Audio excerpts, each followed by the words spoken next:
Some of these people are awful, but some are good. Same where I'm from. Inside the walls, we're all just people.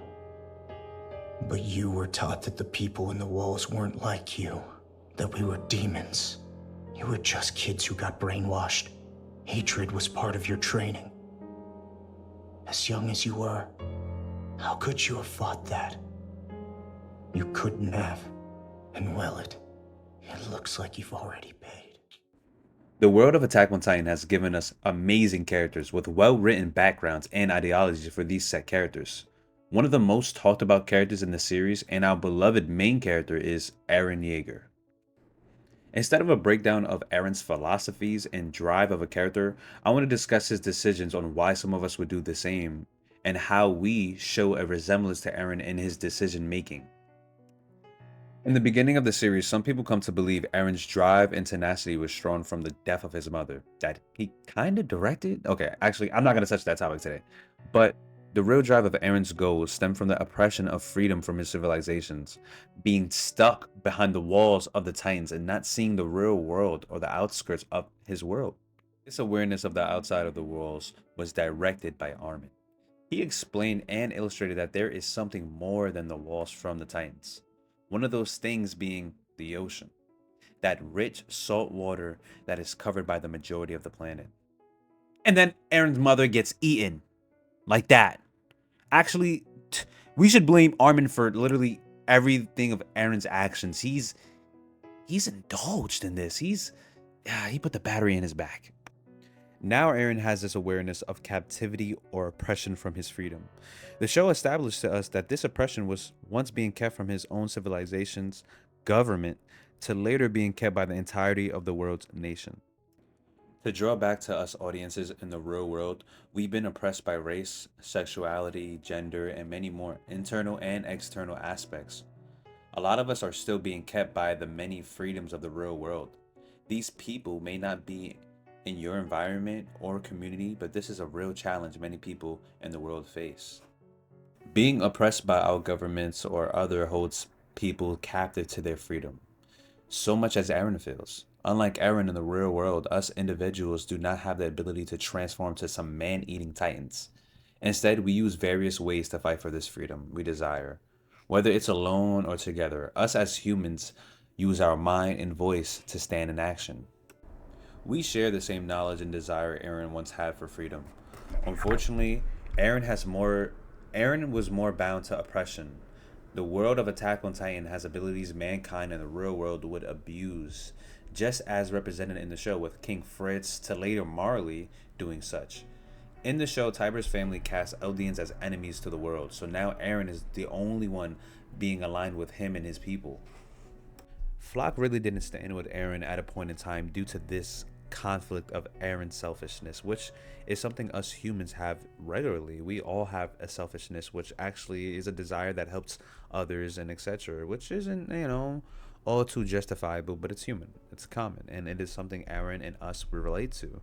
But to later, Flock stands with this side, as in Eren finally realizes after kissing Historia's hand of the conflict, the real and dying truth of conflict and war never ending. With having the realization of peace never truly existing or being a thing, or peace lasting forever not existing, Eren is led to only one thing: to compromise. To compromise his own freedom, to compromise freedom of himself, to be a slave to his own freedom, to save his loved ones, which is something Flock stands side with, because for Flock, loved ones is the love of Paradis, his people, the Eldian nation. This feature about Eren is what makes him even more human, just as us. As we become this selfish, we become to desire to be there for the people we love the most, do the things we need to do for the people we love the most, and it's where Eren starts. I can't agree. None of us is really gonna really sit here and agree, because we're not in Eren's world. We don't have these unextraordinary abilities and to see the futures and etc. We won't exactly side with, massacring everybody with large titans, stomping out civilizations, 80% of the world, because that's OD. I'm not gonna lie, that's a little excessive.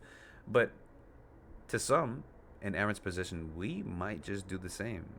In Eren's way, he has done something that we would do, something we would do for our mothers, our sons, our brothers, our sisters, our girlfriends, is the most.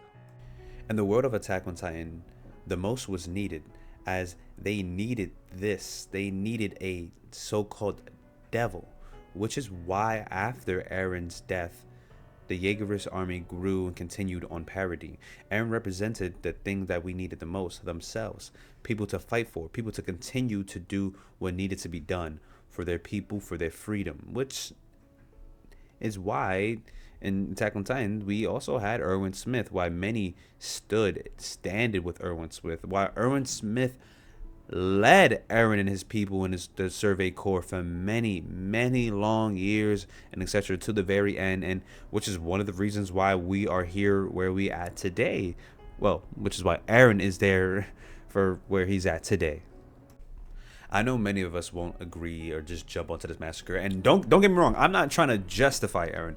I simply am not. Lovely, beloved, and handsome, beautiful people, I promise I ain't justifying it, but I just like, yo, you know what I'm saying? Like, I peep it. I'm like, oh, yeah, you know what I'm saying? For my people, for my dogs, I do the exact same thing. And for Eren, it was his loved ones. His loved ones being Mikasa, Armin, them being able to see freedom, and them being able to set that freedom to touch the oceans of the world, to even touch more, to be able to not worry about these walls being hitting down, or the people, nations killing them, and etc., or enslaving them once again. The Titan pandemic being ended for his family. Eren was thinking about his family, his loved ones, not for the entirety of the world, which is something we would do, something we would focus on, something why some of us want freedom for ourselves, why some of us stem and some of us stop certain conflicts, and that is okay. And as I said before, not justifying Eren or his standpoint, his view, this is only to the certainty to see his perspective, to us being in the same foot or trying to relate to Eren in a similar way, or what Eren represents to us in the real world. Why some of us would stand up. I'm not saying, yo, wild out. You know, I'm not really saying that. But this is where Eren's view and Eren's ideologies and his drive to his goal similar to us, is similar to our own goals, why we do the certain things that we do. Whoa, okay, wait. To put a pause on everything, it is about to be 9 minutes of me just chatting. So unfortunately, I'm going to put a wrap to this video. And I may extend this further to maybe Armin's or even Erwin's ideology as well. Put in the comments on your perspective, on your viewership on Eren's ideology. Would you side with Eren, or would you side with his family and friends to stop Eren and the rumbling? But to that, my lovely, beautiful, and handsome viewers, good night.